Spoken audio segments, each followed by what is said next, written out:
Devils Wednesday. This is the State of the Fan Address presented by the premier website, pucksandpitchforks.com.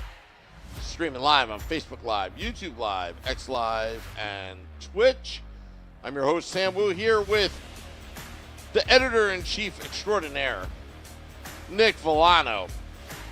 Every Wednesdays around 8:30 p.m. Eastern. Sorry for the delayed start because Nick and I were chit-chatting, talking like old hens, talking about gossip, and also talking a little bit about the New Jersey Devils. Hard loss last night. Listen. Yeah, I'm still in the work button down. So, it shows how close to everything we're working right now. Yeah, and I haven't really eaten tonight. I haven't had dinner. I haven't either. Actually, to tell you the truth. This shows how committed we are. We haven't eaten. It's 8:30. Actually, it's 8:42. Truth be told, I ate probably 6 or 7 rounds of like prime rib in the club lounges that I actually didn't feel hungry pretty much all day. As disgusting as that sounds, because I want the beef. I want the beef. Here's dinner for me. Oh, okay. It's part of a balanced dinner. Yeah, I got crackers here, something to snack on. While I don't know if it's going to sound great on a podcast. Yeah, well, I have the mute button, so having the mute button always helps. I wish I had a mute button last night, and that's not a bane on the ESPN broadcast because it was a fantastic broadcast. I love Kevin Weeks. Ardo Ocal in between the benches. I was so excited to see him. Ardo Ocal's a friend of the podcast. He's a friend of us. Like he's been such a supporter of us. But I loved seeing him get out of the studio, get a little cold, Arda. Get a little cold, Arda, in between the benches. Asking great questions. I love Arda getting those opportunities in hockey and seeing him thrive. But what I didn't see is a Devils team thriving. And listen, you get goalied sometimes. I feel like Sam, there are certain times with this team where I feel like deja vu. I think this is your 4 or 5 of the podcast that I'm doing with you. And I feel like we've had repeat conversations so many times. And even this year, this is a really good team. Like, really good. Really good, Sam. And we're having those same conversations of team's bad at home. Team keeps getting goalied with this offense. And I'll be honest, like, that first period was ridiculous. They peppered Anthony Stolarz with shots. But I feel like there's only like 3 really good opportunities, and I don't even think like Stolarz even had to make great saves. He just had to make the right save, right? If he made the wrong decision, it was going to be a goal, but he made the right decision. There was a couple that was like really good chances, but I mean, I just think about like some of the reaction to everything. I feel like we're not talking about the right things. And I feel like this just keeps happening, where we keep talking about the wrong things. Like, let's take the goal that tied the game. The Holmgren goal. Everybody's mad at Dawson Mercer, who, listen, he's not as fast. I can't remember who was chasing down the puck. He's slower than that guy. Mercer made the right move by slowing that guy down basically with his butt and getting to the puck first. Any reasonable person would think that when you have now taken out one of the 4 guys on the ice and you have, an extra person, that just getting the puck free will and in space will get the puck to your man. Especially when you saw Dougie Hamilton trailing behind you. I get Dougie Hamilton had been on the ice for a while, but he'd been on the ice for a while for power play time. Like there's a reason why you can extend your shift on the power play because it doesn't take as much energy to be on the power play. Him getting beat to that puck was bad, but that's still not a high danger chance, in my opinion. Like, the guy just took a shot, and Markstrom just completely mishandled it, and it was a goal. Last night, I think I said the blame starts with Hamilton and goes to Markstrom. I think I'm flipping that. I think it's like literally 70% on Markstrom, 20 to 25% on Hamilton.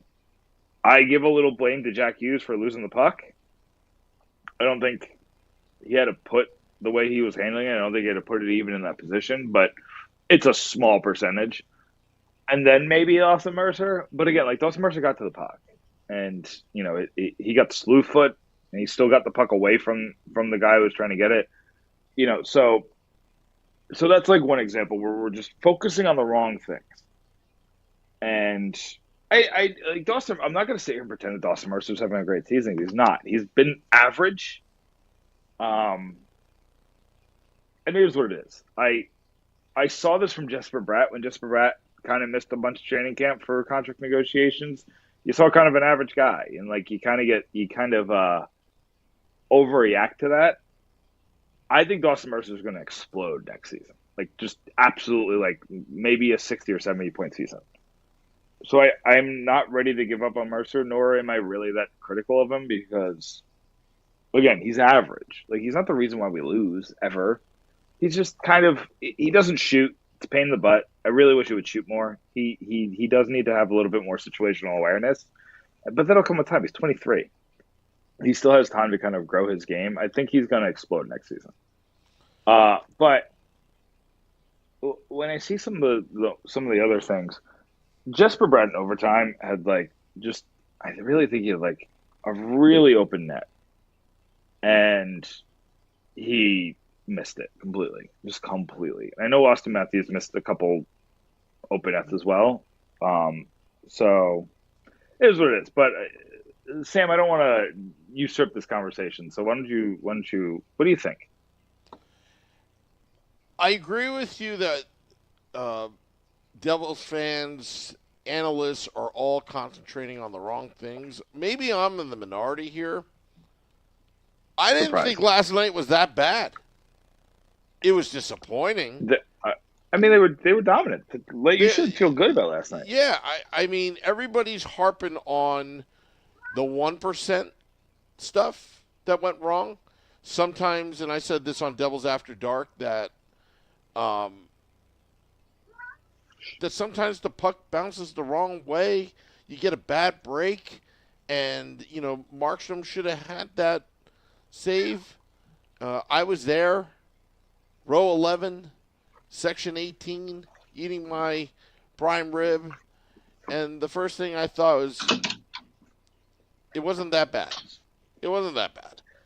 It's just one of those things. It's like, it's not, a habitual thing, but you don't want to give up those type of goals. But I'm not okay with it. But at the same time, like, some of the Devils fans are thinking, like, this team is when you see the comments on Twitter, you think the team is like 0-20 right now, but they're not. Yeah, it's the reaction is insane, and I'll tell you another thing, Sam. It's the thing that I just didn't like is that I feel like in most of the high danger chances last night they went 5-hole, and I feel like maybe there's tape on that because Stolarz shut it down every time.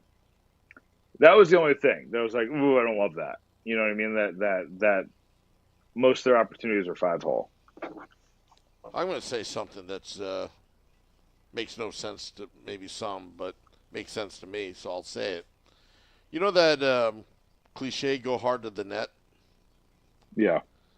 I don't think the Devils are going hard to the net. They're driving to the net, but they stop. They're actually going hard to the crease. They got to really go hard to the net because, again, in years past, they would play this like fancy schmancy perimeter game that every goaltender can see what's coming. They gotta get in the goalie's face. They gotta go harder. Yes, they were getting shots yesterday, but you know what? They gotta make the goalie work harder. I think I agree in principle. I think they're not making the move, right? They're not doing the toe drag. And the toe drag is a reason why it's a very popular move in hockey is because it leads to goals. They're going for the first possible spot instead of being patient. I think the patience has gone a little bit. Um, and that's why you're getting peppering these goalies with shots, dominating play. Like you're playing well because you're getting a lot of interceptions, you're getting a lot of takeaways, you're not doing a lot of giveaways, you're really dominating the neutral zone. But once you get close to the net, these chances aren't as good as they could be. Agreed. And at the same time, Tom is commenting that, Sam, the issue is they suck at home. I mean, that's another issue because, I've come up with my conspiracy theory on why they suck at home because now 3 coaches that they've sucked at home with Hines. Well, what's your theory? Tell me solo. Here's my theory. Too many distractions. Sometimes I think the marketing team combined with the content team, and I don't normally say that, but that's what they call themselves. I think they're just absolutely I'm going to mute you, Nick, because that was loud.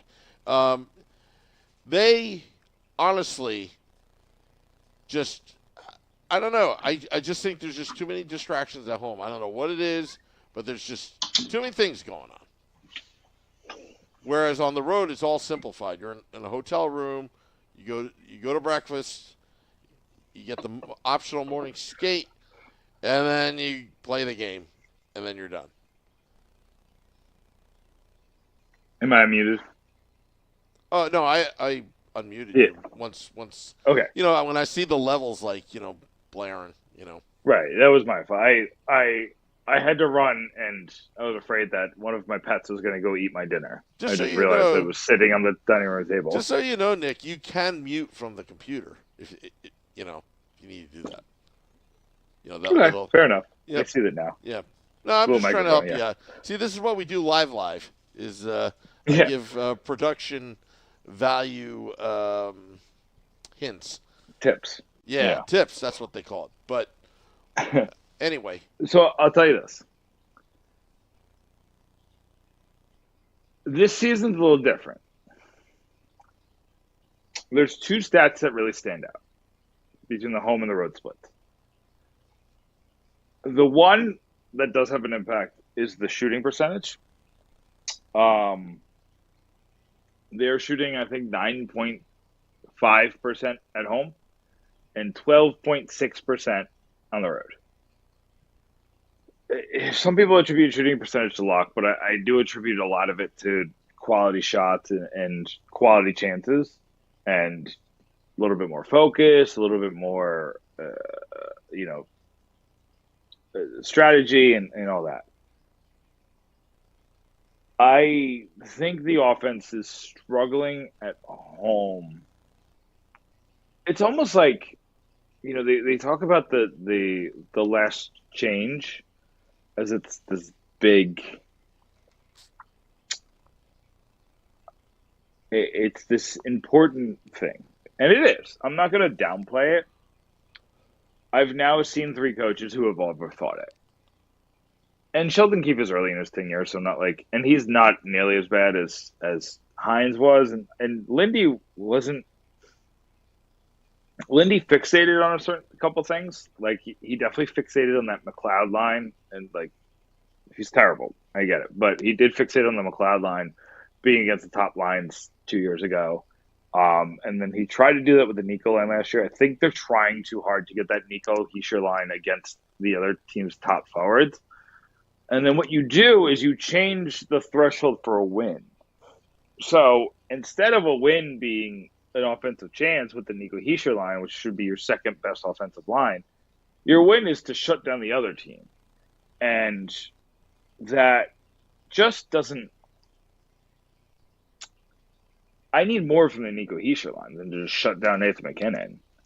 I get it. Like, preventing a goal is just as important as scoring one. But when I'm seeing the offense struggle in a way that it's doing, I need to understand why. And the reason why is that you're basically putting out a prevent defense with the Nico Hischier line. And then you're asking the Eric Hall line to be the second offensive one? I don't really understand that. You're just basically taking the offensive firepower and like taking it down 3 notches. So I do think that that's part of it. I think having the last change is almost a detriment to this team. And then the second thing is that I'm going to try to get this number right because it's a lot. At home, the Devils have an .874 save percentage. On the road, they have a .921 save percentage. .050 is it's basically the difference between a goal a game. Every game. Mm-hmm. The Devils have allowed 50. So they've played 16 home games and 15 away games. The Devils have allowed 50 goals at home in 16 games. They've allowed 34 goals on the road in 15 games. So they're averaging just over 2 goals a game on the road. They're averaging a little over 3 goals a game at home. And it's a lot. Like, you need a lot of goals to change a full goal in the averages. I don't understand it. Sam, do you know that Jacob Markstrom's high danger save percentage at home is in the 600s? Almost 40% of the high danger chance shots against him go in the net. What am I supposed to do with that number? That number is it's like it's like if somebody hit 500 in the MLB. It just seems like that's not possible. Like a 6 in the 600s, even that we're considering high danger chances. And then here's the crazy part. So on the road, it's in the high 800s, either 880, 890, somewhere in that range.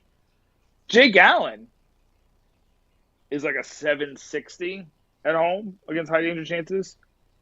He's 920 on the road. I'm trying to figure out how that much of an impact is happening on the goalies specifically.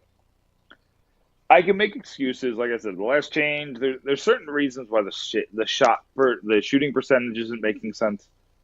The save percentage is where I can't figure it. It's the same goalie.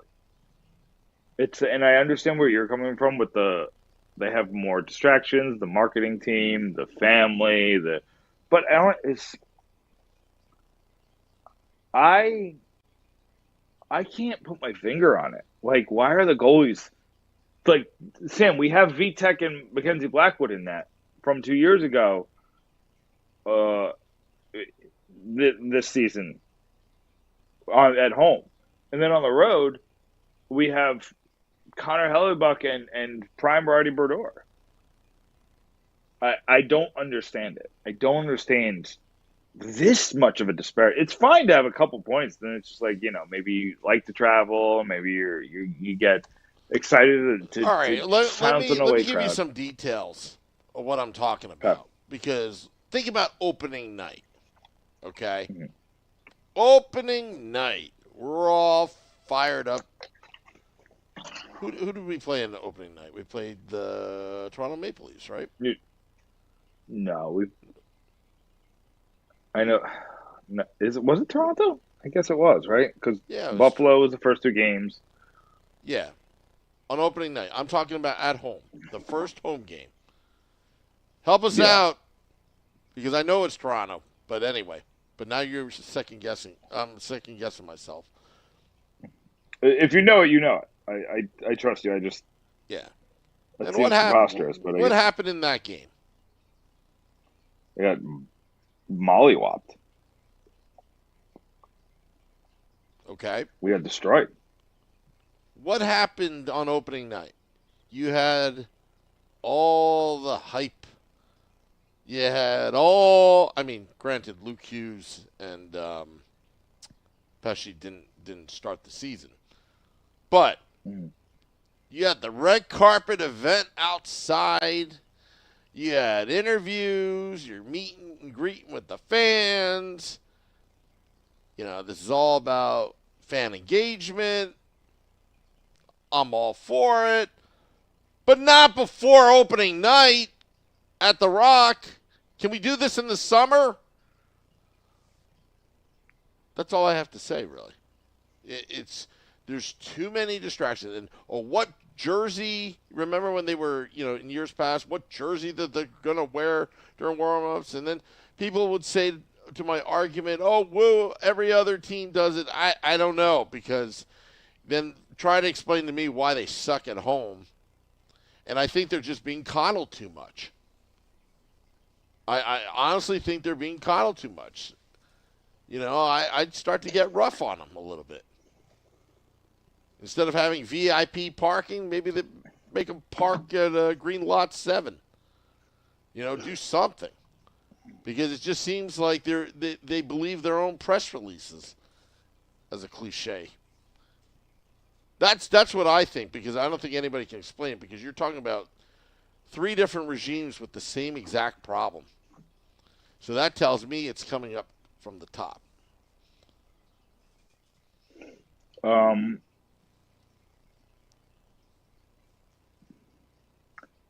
actually saw a tweet that kind of goes to this, about how players are more focused on skill than hockey sense.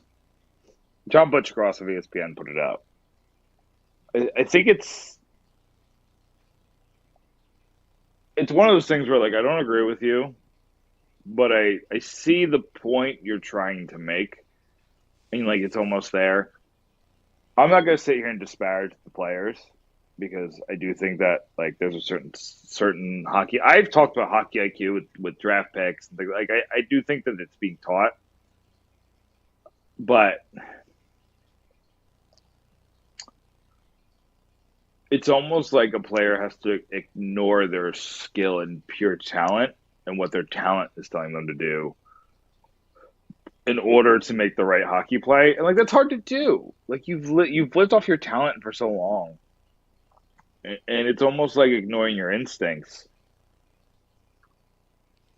Well, look, if Lou Lamoriello filled in for 6 weeks, say if Tom Fitzgerald went on a 6-week vacation, and Lou Lamoriello came in. Paternity leave. Yeah, something, life-changing. And Lou Lamoriello came in and was given the authority to do whatever he wanted. A lot of things would change immediately. I don't know. I look at that Islanders team. I don't know if it'd be for the better. But that's the Islanders. They've been sucking for so long. But actually, no, that's not true.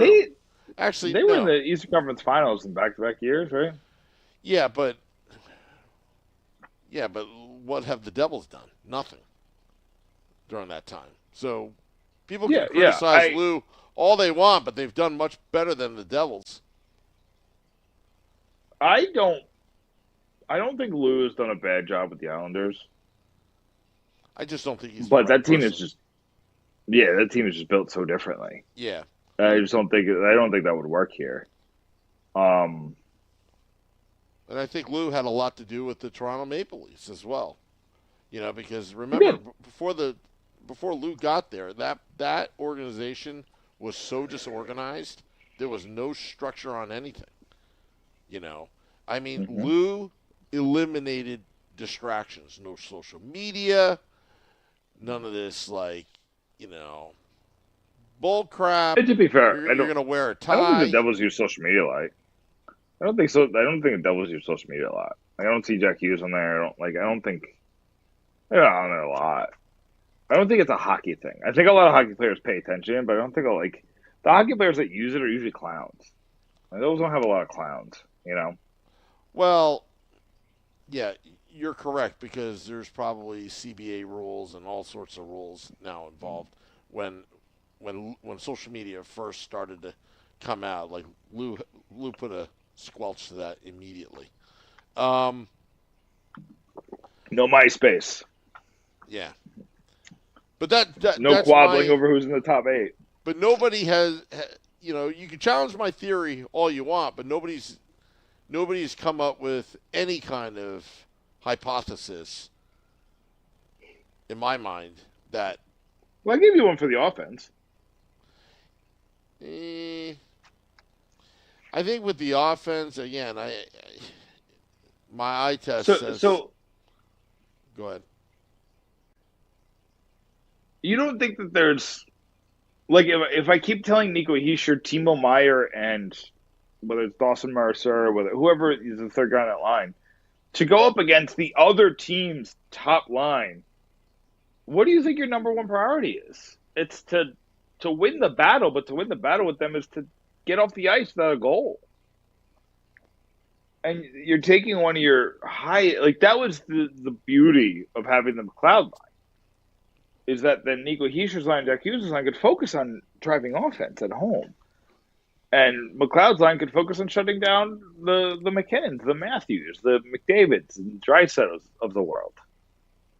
Mm-hmm. So while, that forced you to give your fourth line more minutes, it gave your top six lines more opportunity in fewer minutes.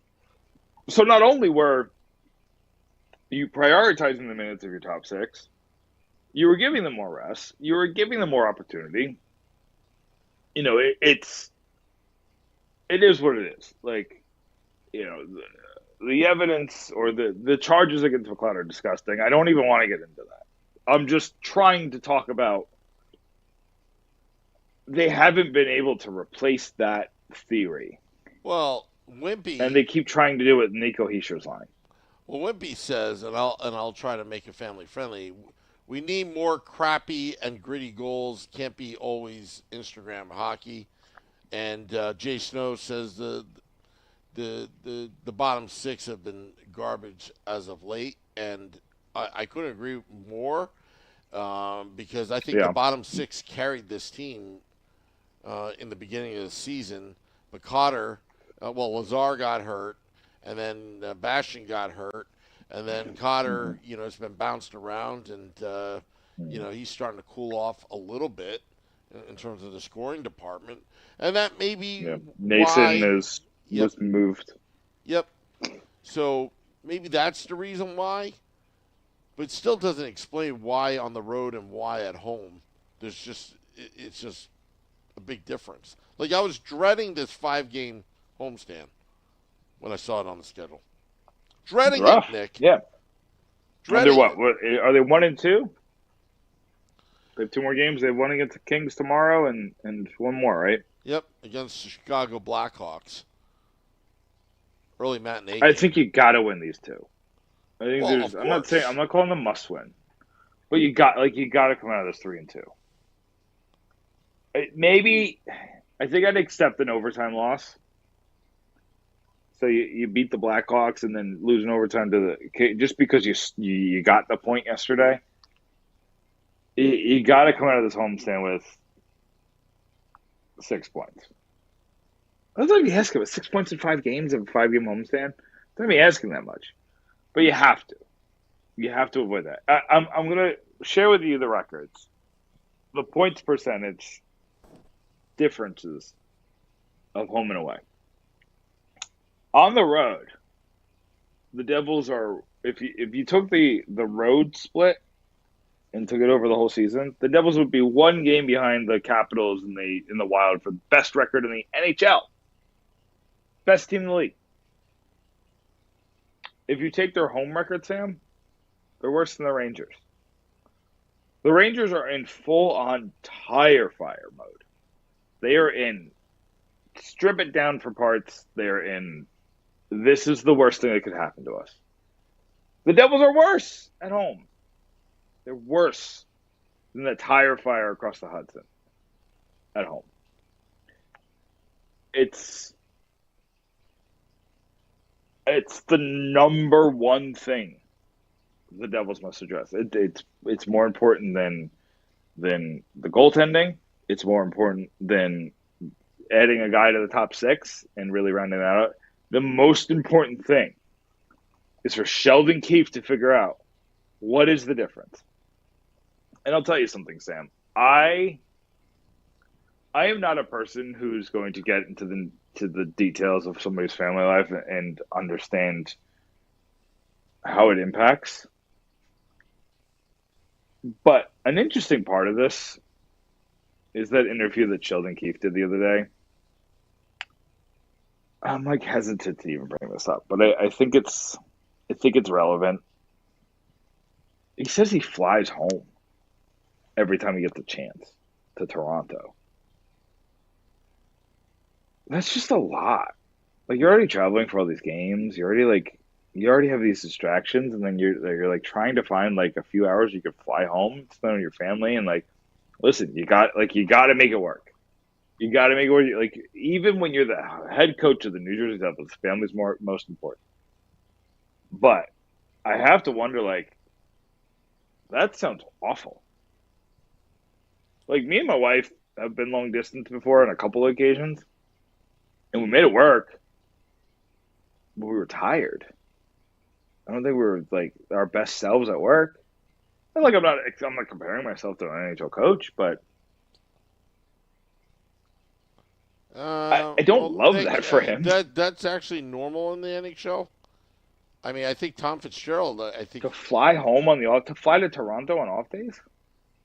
Well, I think Tom Fitzgerald as GM flies to Boston. Okay, listen. I could be completely wrong. I'm You know. totally okay with that. Honestly, like it seemed like an odd thing. You don't get a lot of off days in the NHL. Yeah. But are you moving schedules around? I don't know. I don't know if you would do that, but it's just something that like when I saw it, I perked up. I was like, that sounds terrible for him. Well, And again, yeah. I'm not. I'm not saying it's Yeah, not terrible. I'm just saying that it's not uncommon. You know, to live that type of life. I mean, Marty Brodeur, when he went to St. Louis, he literally uprooted his family, and I believe his family is still in St. Louis, but he's in New Jersey. You know, so hmm, I didn't know so that. yep. I think it had a lot to do with St. Louis. They laid their roots there for his youngest kid, Max. Right. Yeah, I don't know what it's like now, And but he was in St. Louis for what, like 4 years. yeah, about that time. So it's not like it's not like they set roots there for that whatever nine Yeah, game stint or whatever it yeah. was. And I'm not saying that. And again, I'm not saying that. Just because it's not uncommon that it sucks. But no, it does suck. It does suck, Yeah. and that's just part of being a professional head coach. I mean, you're going to bounce to job to job to job. I mean, Sheldon Keefe is not going to be a New Jersey Devils head coach forever. Eventually, one day he's either going to leave or get They fired. signed a 5 year deal. Like that's a long time. Yeah, it is a long time, but in 5 years from now, he could be the head coach of the Seattle Kraken for all we know. What is he going to do then? So Oh, it's 5 years, a long time. I couldn't be away from my family for 5 years. And like I've talked to people who have, there's people whose jobs take them to Ireland, and like you have to like you almost have to ask the question like, is it worth being away for the money that I'm getting? And like and again, like there's a million military families that have to decide, am I going to move for the rest of my life from base to base? yeah, You talk to these kids who had military or whose family had military backgrounds, and it's hard. But yeah. At the same time, Max is it's saying that from Newark to Toronto, it's an hour and 45. In a private jet, it's an hour and 20. It's true. I mean, if you have TSA pre-check and clear and all that kind of good stuff, you can just get to the head of the line and boom, you're on the jet. I mean, listen, I get it, but then yeah, yeah, maybe it's the same as like an hour long commute I driving. I did a little mini study a while ago. If I were to move down to Florida, what it'd be like to be a season ticket holder as a Devils fan. And what I found out was if you drive to the games and sometimes there's accidents, it may be quicker to go from Orlando International Airport to Newark and then hightail it to the game and on the same night go back, and you probably get home just around the same time just because of traffic or wherever you live in New Jersey. I don't know. Just the TSA on the front end would take a lot longer than even driving from Philly. Because you got to get there at least an hour before, probably an hour and 20 minutes before. Yeah, but what I'm saying is, look, yeah, I guess I get you it. can make your Listen, point. I don't know what point I was trying to make. Because I think Sheldon Keefe has done a really good TSA job. pre-check? I was. I was supposed to be global entry. It's a mess, but yeah, I'm going to be. Yeah, I got that in clear, and let me tell you, just go right through. Yeah. I hate lines. I hate lines. Hate lines. I rather miss the first period than wait in line to get in the game. Like, I hate lines. I'm not a fan of lines either, but I haven't. The reason I haven't been in a rush to fix it is because I haven't faced like a lot of lines. The only line I faced that was crazy was in Paris. When we went to Paris, and there's no TSA pre-check there. You know what I mean? So it was like I was annoyed because we had the baby with us. We were Sky priority, and the line was still an hour long. And whatever. It was rough. But it's also the French. They're pretty slow. I refuse to go back to Charles de Gaulle Airport after my experience there. It was terrible. It was at our airport. The airport's terrible. Oh, Charles de Gaulle, I could try going through Charles de Gaulle Airport in the summer because nobody works in France in the summer, and our plane had an issue with it. It took 3 days to get home. Like, it was that bad, Charles de Gaulle. Telling you, don't fly home from Charles de Gaulle Airport or land at Charles de Gaulle Airport unless you're going somewhere in France. Just go back to London and then fly in Heathrow and fly out. That was the biggest mistake. Heathrow's not bad. I flew out of Heathrow. Yeah. Heathrow's not bad. Anyway, we got on a tangent. We're about at the end. I just want to end with this. The team's really good, folks. It's had terrible luck at home, and it would take a massive collapse to miss the playoffs. Even with all the bad luck, it would take a massive collapse to miss the playoffs. In unearthly. Jack Hughes could, I don't even want to say these things. Knock on all the wood. A bad thing could happen, they could survive it. Two bad things could happen, they could survive it. They're in a really good position. They need a top six forward, 100%. I kind of wish they just paid Tyler DeFoley this offseason because he'd really fit in this team really well. I kind of want them to go trade for Taylor Hall because he would fit really well. I know people hate Taylor Hall, but I think there are quite a few players out there that really fit this team, and they just happen to be ex-Devils. I don't really want Kyle Palmieri. I don't think he fits like people think he does. But there's a couple other guys that are really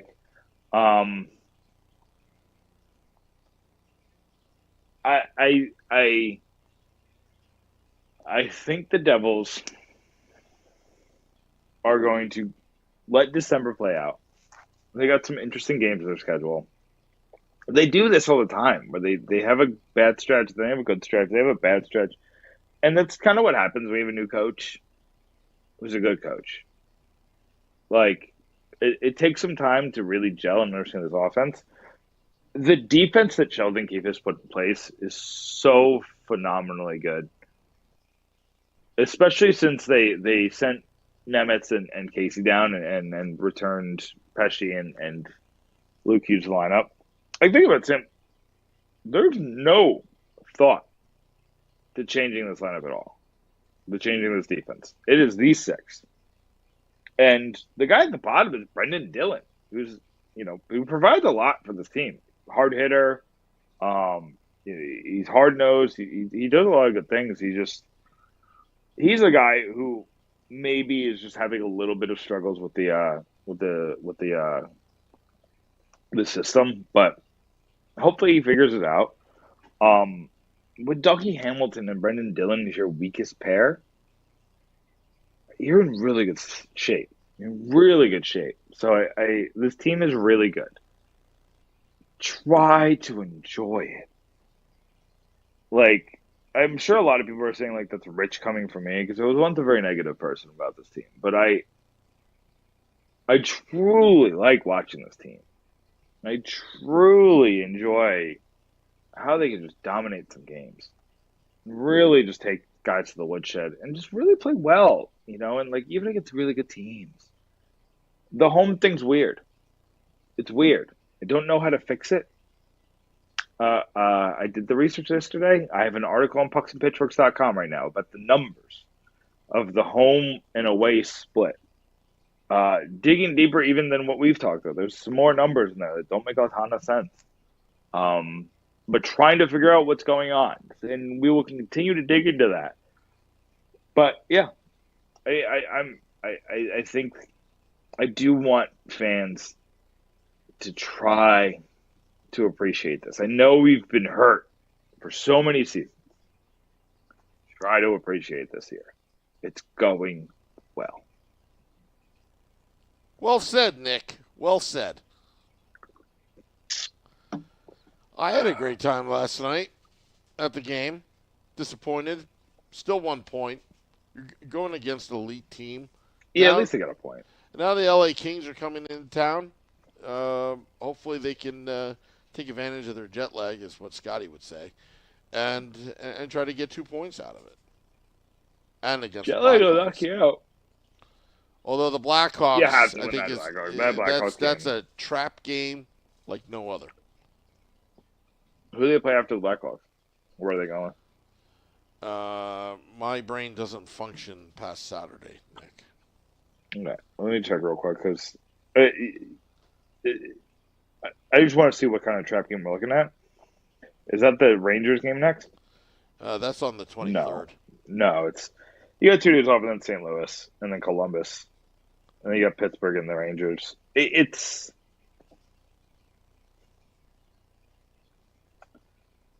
for the rest of December. I'm just counting. The Devils should get 13 points over the rest of this calendar. At least 11. Mm-hmm. I'll give them like one bad loss in there. You should get 11 points over the rest of this month. You got Kings, Chicago, and then St. Louis and Columbus on the road. And then you got Pittsburgh, New York, and Carolina at home. And then you go to Carolina on a back-to-back. And you got Anaheim on the 31st. They're playing like I think we pointed this out when the schedule came out. They're playing on the 31st at 8 p.m. Like, the game's going to end at 11 o'clock. Why? Is it in? Oh, it's in Anaheim. Still, like, why would you do that to the Eastern The Conference? NHL schedulers screwed New Jersey Devils again. And even the TV schedulers, just like that December 23rd, but there's nothing I can do about it. If ESPN wants it at 1 p.m., that's what they get.